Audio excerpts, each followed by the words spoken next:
नमस्कार students corner या YouTube चॅनलवर सर्वांचं हार्दिक स्वागत. आगामी काळामध्ये 21 जूनला जी परीक्षा होणार आहे शिक्षक पात्रता परीक्षा, तर या परीक्षेमध्ये हमखास यश मिळवायचं असेल तर टीईटीच्या मागील वर्षांच्या प्रश्नपत्रिका यांचा प्रॉपर सराव करा. त्यातच तुम्हाला संपूर्ण माहिती आणि यश मिळून जाणार आहे. तर आपल्या चॅनलवरती शिक्षक पात्रता परीक्षा टीईटी 2026चं मोफत मार्गदर्शन विद्यार्थ्यांना दिले जाणार आहे आणि यामध्ये जास्तीत जास्त भर असणार आहे मागील वर्षाच्या प्रश्नपत्रिका. चला तर वेळ न घालवता आपण पहिली प्रश्नपत्रिका पाहतोय की सन 2013ची प्रश्नपत्रिका आहे. तर याच्यामध्ये बालमानसशास्त्र इयत्ता पहिली ते लक्षात घ्या 5वी या पेपर 1 करता जे प्रश्न आले होते जसेच्या तसे यांची संपूर्ण माहिती आपण घेणार आहोत. चला तर वेळ न घालवता आपण या नव्या व्हिडिओला सुरुवात करूया. पेपर 1 आणि दोन्ही पेपरची माहिती आपल्या चॅनलवरती दिली जाणार आहे. त्यामुळे आजच आपल्या चॅनलला सबस्क्राईब करून ठेवा जेणेकरून प्रॉपर माहिती आणि मदत मिळून जाणार आहे. प्रश्न 61वा म्हणजेच याच्यामध्ये जो सिरीज क्रमांक असतो तो 61वा प्रश्न होता. तर याच्यामध्ये मानवी वर्तनाचे शास्त्र ते मानसशास्त्र अशी व्याख्या कोणी केली? तर लक्षात घ्या मानवी वर्तनाचे शास्त्र. तर मानवी वर्तनाला सध्या महत्त्व देण्यात आलं. तर याची व्याख्या कोणी केली? वॉटसन, त्यानंतर थॉर्नडाईक आणि त्यानंतर विल्यम वुंड किंवा मॅकडुगल. तर या प्रश्नाचं अचूक उत्तर आहे की सर जॉन वॉटसन जे आहे तर यांनी मानवी वर्तनवादी जे शास्त्र आहे तर त्यांनी वर्तनवादी शास्त्राचा पाया रचला आणि मानसशास्त्र हे वर्तनाचं म्हणजेच मानवी वर्तनाचा अभ्यास करणारं शास्त्र अशी व्याख्या सन जॉन वॉटसन जे आहे तर यांनी केलेली आहे. आणि यांनाच जे मानसशास्त्राचं वर्तनवाद आहे यांना याचं जनक म्हटलं जातं आणि त्यांनी मानसशास्त्राला अधिक वस्तुनिष्ठ बनवण्यासाठी वर्तनाचे शास्त्र अशी व्याख्या केलेली आहे. प्रश्न 62वा एखाद्या मोठ्या समूहाचे वर्तन काही प्रसंगात कसे घडेल याच्या अंदाजासाठी डॅश डॅश पद्धती अत्यंत उपयुक्त ठरते. पहिले आहे आत्मनिरीक्षण, दुसरं आहे सर्वेक्षण, त्यानंतर प्रायोगिक आणि जीवन वृत्तांत. लक्षात घ्या आत्मनिरीक्षण म्हणजे स्वतःचं निरीक्षण स्वतः करणे, त्यानंतर सर्वेक्षण म्हणजे पाहणी, प्रायोगिक म्हणजे प्रयोग तत्वावरती आणि जीवन वृत्तांत म्हणजे एखाद्या कालखंडाची माहिती. तर एखाद्या मोठ्या समूहाचे वर्तन काही प्रसंगामध्ये जर कसे घडेल याच्या अंदाजासाठी जी पद्धती उपयुक्त ठरेल तर त्याला सर्वेक्षण पद्धती असे म्हणतात. कारण का जेव्हा एखाद्या मोठ्या लोकसमूहाचे मत किंवा विशिष्ट प्रसंगातील वर्तन तपासायचे असते त्यावेळी सर्वे पद्धती याला देखील म्हटलं जातं. म्हणून सर्वेक्षण हा ऑप्शन क्रमांक ब अचूक पर्याय आहे.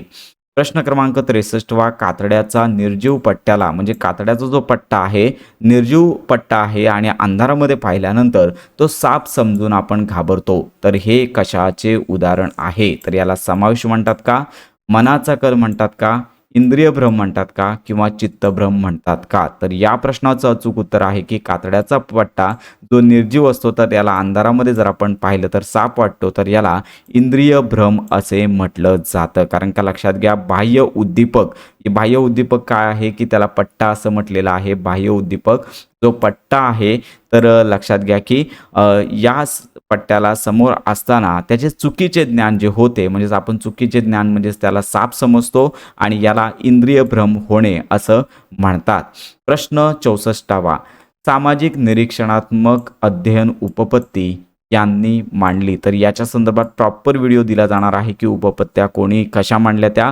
तर याच्यामध्ये सामाजिक निरीक्षणात्मक अध्ययन उपपत्ती Jerome Bruner, David Ausubel, doctor Bloom, Albert Bandura. तर 64वा जो प्रश्न आहे तर या प्रश्नाचं अचूक उत्तर आहे सामाजिक निरीक्षणात्मक अध्ययन उपपत्ती अल्बर्ट बांदुरा याने मांडलेली आहे. कारण का प्रश्न 64वा याचं उत्तर आहे. तर बांदुरा यांनी सोशल लर्निंग जी थेरी आहे ही उपपत्ती मांडली ज्यामध्ये मुले इतरांचे निरीक्षण करून शिकतात म्हणजेच ऑब्झर्वेशनमधून शिकतात. तर याचे श्रेय अल्बर्ट बांदुरा यांना जातं. म्हणून 64वा प्रश्न आहे याचं अचूक उत्तर आहे ऑप्शन क्रमांक डी. प्रश्न 65वा साधक अभिसंधान पद्धतीचा उद्गाता कोण आहे? Albert Bandura, B.F. Skinner, doctor Bloom, Thorndike. तर प्रश्न 65वा आहे तर याचं अचूक उत्तर आहे ऑप्शन क्रमांक ब B.F. स्किनर. कारण का साधक अभिसंधान पद्धती आहे तर याचा उद्गाता म्हणजेच निर्माता स्किनर हा होय. कारण का लक्षात घ्या की स्किनर यांनी ऑपरंट कंडिशन म्हणजे साधक अभिसंधान विकसित केले आणि ज्याच्यामध्ये वर्तनावर मिळणारे बक्षीस किंवा शिक्षा महत्त्वाची असते. तर BF स्किनर यांनी साधक अभिसंधान पद्धतीचा शोध लावलेला आहे. तर BF स्किनर आहे तर यांनी कबुतरावरती प्रयोग केला होता. बटन दाबल्यानंतर किंवा ठराविक ठिकाणी जर आपण बटन दाबलं तर आपल्याला अन्न मिळतं, अशा प्रकारचा प्रयोग आहे. तो तुम्ही लक्षात ठेवायचा आहे. आणि त्याच्यानंतर प्रश्न 6वा, कवी, लेखक, कलाकार, चित्रपट यातील कल्पना डॅश डॅश असतात, अनुकरणात्मक असतात, सृजनात्मक असतात, व्यावहारिक असतात, पुनरुत्पादित असतात. तर प्रश्न 6वा आहे तर या प्रश्नाचं अचूक उत्तर आहे कवी, लेखक, कलाकार, चित्रपट यातील कल्पना सृजनात्मक असतात. कारण का कवी, लेखक आणि कलाकार हे त्यांच्या कल्पनाशक्तीतून काहीतरी नवीन नाविन्यपूर्ण निर्माण करतात आणि म्हणून त्याला सृजनात्मक, लक्षात घ्या, प्रकारच्या ह्या कल्पना म्हटलेलं आहे. प्रश्न 67वा, अध्ययनविषयक क्षेत्रीय उपपत्ती या मानसशास्त्रज्ञाने मांडली. तर बघा जास्तीत जास्त प्रश्न उपपत्त्यांवरती आहेत. याचा स्पेशल व्हिडिओ देखील आपल्या चॅनलवरती दिला जाणार आहे. तर अध्ययनविषयक क्षेत्रीय उपपत्ती प्रश्न 67वा आहे तर या शास्त्रज्ञांनी मांडली. याच्यामध्ये Kurt Lewin, Skinner, Albert Bandura, Kohler. तर सगळ्यांना माहिती पाहिजे तर कुर्ट लेविन आहे तर यांनी क्षेत्रीय उपपत्ती मांडलेली आहे. त्याला फील्ड थेअरी असं म्हणतात, ज्यांनी यानुसार व्यक्तीचे वर्तन हे सभोवतालच्या मानसशास्त्रीय क्षेत्रावर अवलंबून असते अशा प्रकारचं क्षेत्रीय उपपत्तीमध्ये सांगितलेलं आहे. सभोवतालच्या परिसरामध्ये माणूस घडत असतो असं त्यांनी सांगितलेलं आहे. प्रश्न 68वा, अध्ययन संक्रमणाची सामान्यीकरणाची उपपत्ती यांनी मांडली. याच्यामध्ये जड, थॉर्नडाईक, डिसे किंवा बॅगले. तर 68वा प्रश्न आहे तर अध्ययन संक्रमणाची सामान्यीकरणाची जी उपपत्ती आहे ती जड यांनी मांडलेली आहे. ऑप्शन क्रमांक ए हा अचूक पर्याय आहे. तर यांचं नाव आहे की चार्ल्स जड यांनी अध्ययनाच्या संक्रमणाचा सामान्यकरण जी सिद्धांत आहे तो त्यांनी मांडलेला आहे. प्रश्न 69, व्यक्ती व तिच्या भोवतालचे वातावरण यांच्यातील आंतरक्रियेतून प्राप्त झालेल्या मर्मदृष्टीद्वारे समस्या सोडवल्या जातात असे डॅश डॅश यांचे मत आहे. लक्षात घ्या, व्यक्ती व तिच्या भोवतालचे वातावरण यांच्यातील आंतरक्रियेतून प्राप्त झालेल्या मर्मदृष्टीद्वारे समस्या सोडवल्या जातात असे डॅश डॅश यांचे मत आहे. आसुबेल, लेविन, पॅवलॉव किंवा कोहलर. प्रश्न 69वा जो आहे तर ऑप्शन क्रमांक डी या प्रश्नाचं अचूक उत्तर आहे कोहलर. कारण का कोहलर यांनी चिपांजी या माकडावरती प्रयोग केला आणि लक्षात घ्या या प्रयोगाद्वारे मर्मदृष्टीद्वारे समस्या कशी सुटते ते सिद्ध केलं.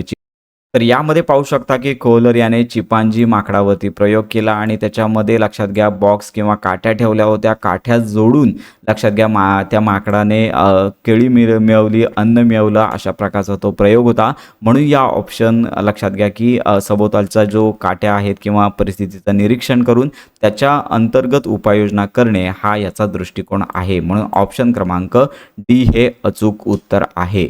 प्रश्न 70वा, कोणतीही गोष्ट जाणून घेण्यासाठी मनाने केलेली धडपड म्हणजे काय? बघा महत्त्वाचा प्रश्न आहे. त्याला विस्मरण म्हणतात का, स्मरण म्हणतात का, अवधान म्हणतात का, कल्पना म्हणतात? तर या प्रश्नाचं अचूक उत्तर आहे कोणतीही गोष्ट जाणून घेण्यासाठी मनाने केलेली धडपड म्हणजेच लक्षात घ्या प्रश्न 70वा याचं अचूक उत्तर आहे अवधान. तर अवधान ही महत्त्वाची गोष्ट आहे. एखाद्या गोष्टीवर मन एकाग्र करणे किंवा ती जाणून घेण्याची धडपड करणे म्हणजेच अवधान होय.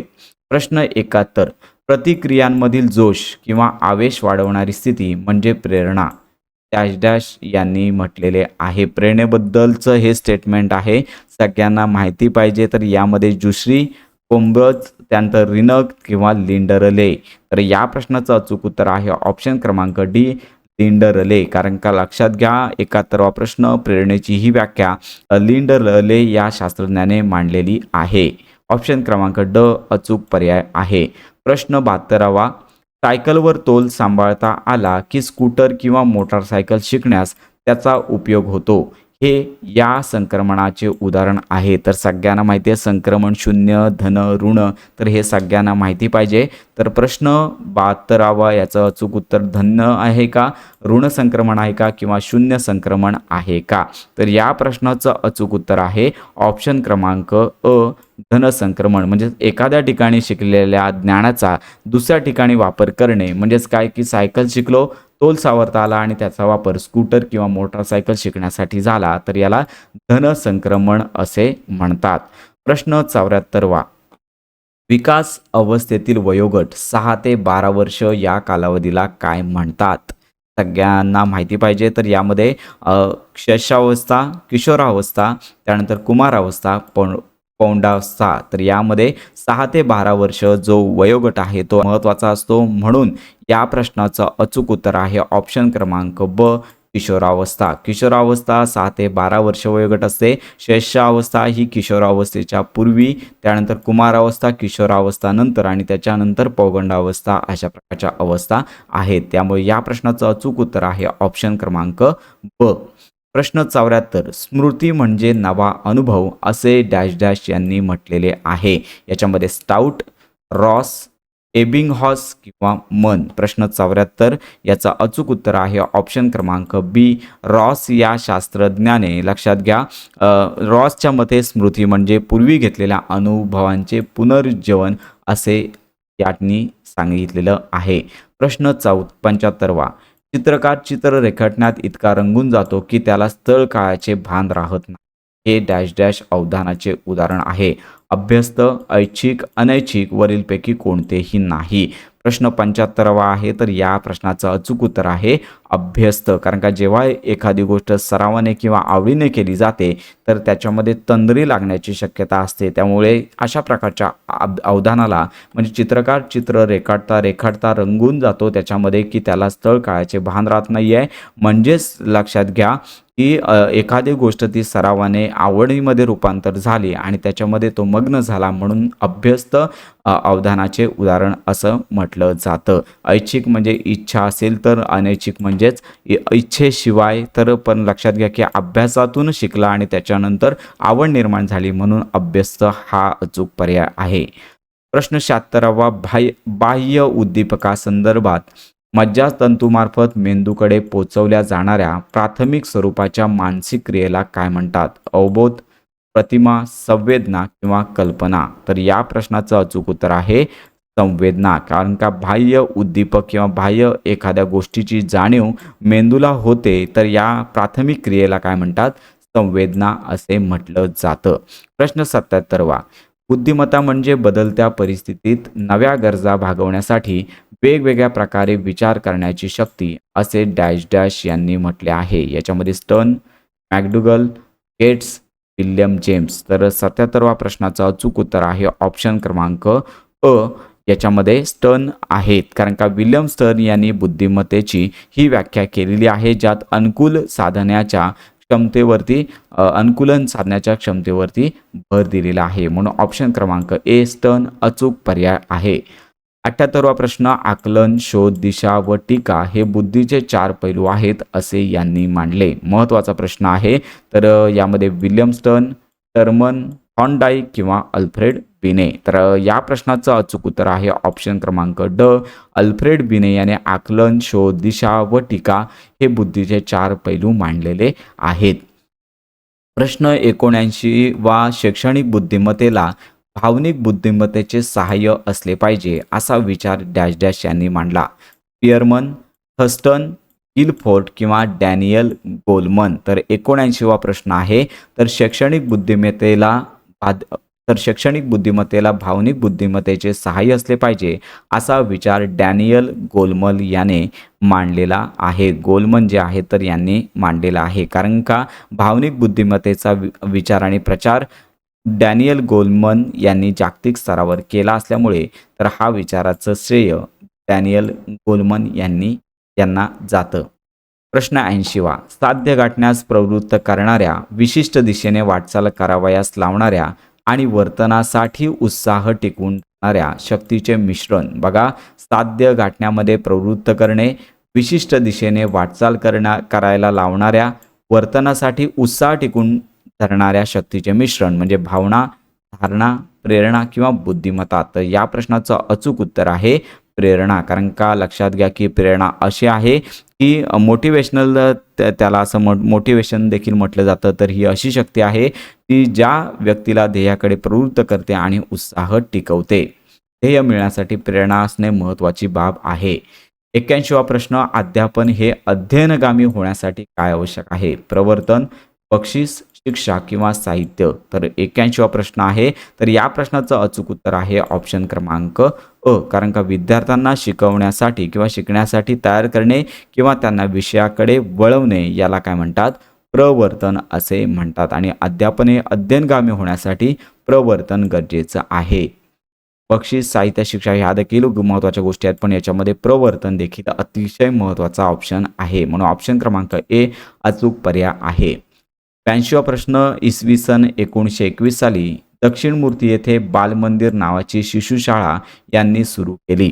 82वा प्रश्न आहे. यामध्ये अनुताई वाघ, सावित्रीबाई फुले, रमाबाई रानडे आणि गिजू बधेका. तर या प्रश्नाचं अचूक उत्तर आहे इसवी सन 1921 साली दक्षिण मूर्ती येथे बालमूर्ती किंवा बालमंदिर हे गिजूबाई बधेका यांनी, लक्षात घ्या, ही बालमंदिर नावाची शिशुशाळा यांनी सुरू केली. तर यामध्ये गिजूबाई बधेका यांनी मुलांची आई यांना देखील म्हटलं जातं, मुंछोवाली मा देखील म्हटलं जातं. त्यांनी गुजरातमध्ये बाल शिक्षणासाठी मोठे कार्य केले आहे. 83वा प्रश्न, अध्यापनाच्या प्रतिमानाचे जनक डॅश डॅश हे आहेत? Herbert Thelen and John Dewey, Fanny Sheffield व जॉर्ज शेफिल्ड, मार्शा विल व ब्रूस जॉईस, जॉर्ज ब्राऊन व विल्यम शू. तर 83वा प्रश्न आहे. याचं अचूक उत्तर आहे लक्षात घ्या मार्शा विल आणि यामध्ये ब्रूस जॉईस. तर मॉडेल ऑफ टीचिंग हे पुस्तक यामध्ये अध्यापनाच्या प्रतिमानाचे जनक यांना म्हटलं जातं. कारण का मार्शल ऑफ या प्रश्नाचं अचूक उत्तर पाहू शकता की मार्शल ऑफ टीचिंग हे पुस्तक त्यांनी लिहिले असून त्यामध्ये अध्यापन प्रतिमानाचे त्यांना जनक म्हणून मानलं जातं. प्रश्न 84, सजीवांची लक्षणे हा पाठ शिकवताना शिक्षकांनी सुरुवातीला विद्यार्थ्यांकडून सभोवताली असणाऱ्या सजीवांची काढून घेतली. येथे शिक्षकांनी अध्यापनाचे कोणते सूत्र वापरले? सजीवांची लक्षणे हा पाठ शिकवतोय शिक्षकांनी सुरुवातीला विद्यार्थ्यांना आपल्या आजूबाजूला असणाऱ्या सजीवांची माहिती विचारली आणि त्यांच्याकडून उत्तरे काढून घेतली. हे अध्यापनाचे कोणते सूत्र आहे? याच्यामध्ये मूर्ताकडून अमूर्ताकडे, ज्ञाताकडून अज्ञाताकडे, सुगमाकडून संकीर्णाकडे, विशिष्टाकडून सामान्याकडे. तर या प्रश्नाचं अचूक उत्तर आहे कडून अज्ञाताकडे. तर विद्यार्थ्यांना सर्वप्रथम माहिती असणाऱ्या गोष्टींकडून माहिती घेतली. तर सर्वप्रथम विद्यार्थ्यांना माहिती असलेल्या गोष्टी शिक्षकांनी विचारल्या आणि त्याच्यानंतर सजीवांची लक्षणे हा पाठ विचारला म्हणून शिकवायला सुरुवात केली. म्हणजेच विद्यार्थ्यांच्या ज्ञानामध्ये अजून भर घालण्याचं काम केलं. म्हणून अध्यापन सूत्र ज्ञाताकडून अज्ञाताकडे असा अर्थ होतो. मूर्ताकडून अमूर्ताकडे, माहीत नसलेल्या गोष्टीकडून माहिती देणे, एखादी कन्सेप्ट शिकवणे. सुगमाकडून संकीर्णाकडे, सोप्याकडून कठीणाकडे, विशिष्टाकडून सामान्याकडे. हे दोन्ही देखील सेमच आहेत. म्हणून ऑप्शन क्रमांक बी अचूक पर्याय आहे. प्रश्न 85, यशस्वी अध्यापन म्हणजे काय? 100% निकाल, सर्व विद्यार्थ्यांनी प्रावीण्यासह उत्तीर्ण होणे, परिणामकारक अध्ययन, विद्यार्थ्याचे यश. तर 85वा जो प्रश्न आहे याचं अचूक उत्तर आहे की अध्ययन जे आहे ते परिणामकारक असलं पाहिजे तरच यशस्वी अध्यापन त्याला म्हटलं जाऊ शकतं. काल त्यानंतर प्रावीण्यासह उत्तीर्ण होणे, विद्यार्थ्यांचे यश या सर्व बाजू चुकीच्या आहेत. त्यामुळे परिणामकारक अध्ययन ही महत्त्वाची बाब आहे. प्रश्न 86वा महत्त्वाचा आहे. क्रियात्मक क्षेत्रातील विकासाच्या टप्प्यांचा योग्य क्रम कोणता? स्वाभाविकरण, अचूकता, संधिकरण, अनुकरण, क्रियाकौशल्य. अनुकरण, स्वाभाविकरण, क्रियाकौशल्य, अचूकता, संधिकरण. अनुकरण, क्रियाकौशल्य, संधिकरण, अचूकता, स्वाभाविकरण. अनुकरण, क्रियाकौशल्य, अचूकता, संधिकरण आणि स्वाभाविकरण. तर याच्यामध्ये लक्षात घ्या 86वा प्रश्न आहे. क्रियात्मक क्षेत्रामध्ये जो विकास असतो तर यांचा जो टप्पा आहे यांचा मेन क्रम आहे. पाहू शकता की 86वा जो प्रश्न आहे तर याचं अचूक उत्तर आहे डी अनुकरण. तर याच्यामध्ये लक्षात घ्या की अनुकरण, क्रियाकौशल्य, अचूकता, संधिकीकरण आणि स्वाभाविकीकरण तर यांच्या जे डेव आहे तर यांच्या वर्गीकरणानुसार कार्यक्षेत्रातील हा योग्य चढता क्रम आहे. सुरुवातीला अनुकरण करणे, त्याच्या अंतर्गत स्किल डेव्हलप करणे, क्रिया ॲक्शन करणे आणि त्याच्यामध्ये अचूकता साधणे आणि त्यामध्ये एका गोष्टीचा दुसऱ्या ठिकाणी वापर करणे, संदिग्धीकरण आणि स्वाभाविकरण. म्हणून ऑप्शन क्रमांक ड अचूक पर्याय आहे. प्रश्न 87 खालील काही वर्तन बदल दिले आहेत, त्यापैकी बोधात्मक वर्तन बदल कोणता आहे तो ओळखा. यामध्ये शारदा सुंदर भरतकाम करते. काही वर्तन बदल, बोधात्मक वर्तन बदल शोधायचा आहे. शारदा सुंदर भरतकाम करते. राजूचे त्याच्या कुत्र्यावर प्रेम आहे. विनीत परिच्छेद वाचून त्यावरील प्रश्नांची उत्तरं सोडवतो आणि सुनीताला शंख शिंपले जमवण्याचा छंद आहे. बोधात्मक म्हणजेच अंडरस्टँडिंग, यामध्ये भरतकाम हे देखील स्किल बेस आहे. तर कुत्र्यावर प्रेम आहे हे भावनिकता आहे आणि विनीत परिच्छेद वाचून त्यावरील प्रश्नांची उत्तरे सोडवतो, तर हा भाग बोधात्मक आहे, वाचून त्यावर इम्प्लिमेंट करायचा आहे. म्हणून ऑप्शन क्रमांक सी बरोबर. आणि सुनीता शंख शिंपले जमवते हा नाविन्यपूर्ण आहे, नवनिर्मिती क्षमता आहे, आवड जोपासणे आहे. म्हणून या प्रश्नाचं अचूक उत्तर आहे ऑप्शन क्रमांक सी. 88वा प्रश्न खालीलपैकी कोणती मुले विशेष शिक्षणाची गरज असणार आहेत.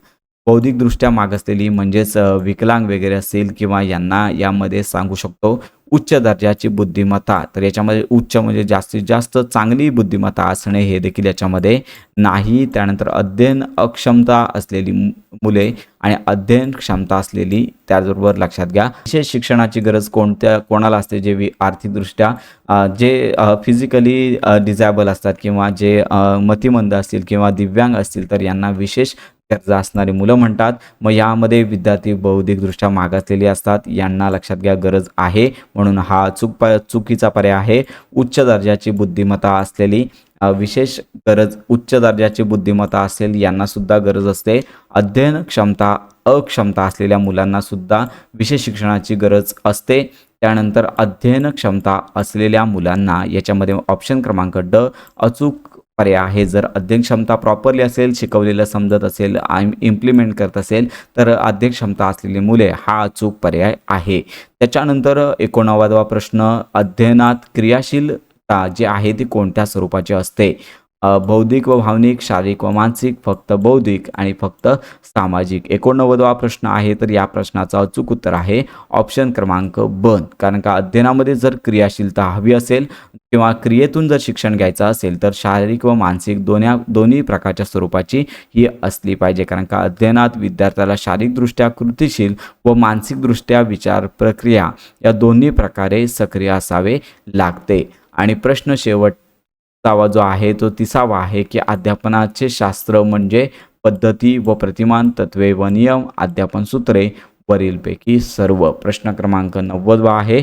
2013 मधील 30वा मानसशास्त्राचा प्रश्न. तर याचा अचूक उत्तर आहे ऑप्शन क्रमांक ड. कारण का अध्यापन म्हणजे पद्धती आणि प्रतिमान पण आहे, तत्वे किंवा नियम पण आहे, अध्यापन सूत्रे देखील आहेत आणि या सगळ्यांचा समावेश यामध्ये होतो. म्हणून या प्रश्नाचं अचूक उत्तर आहे ऑप्शन क्रमांक ड. तर अशा प्रकारे शिक्षक पात्रता परीक्षा जी जूनमध्ये होणार आहे तर याची संपूर्ण माहिती पाहिली तर ही महत्त्वाची माहिती सर्वांपर्यंत नक्की शेअर करा. भेटूया पुन्हा एका नव्या व्हिडिओमध्ये. तोपर्यंत आपल्या स्टुडंट्स कॉर्नर या यूट्यूब चॅनलला लाईक, सबस्क्राईब आणि हाईप नक्की करा.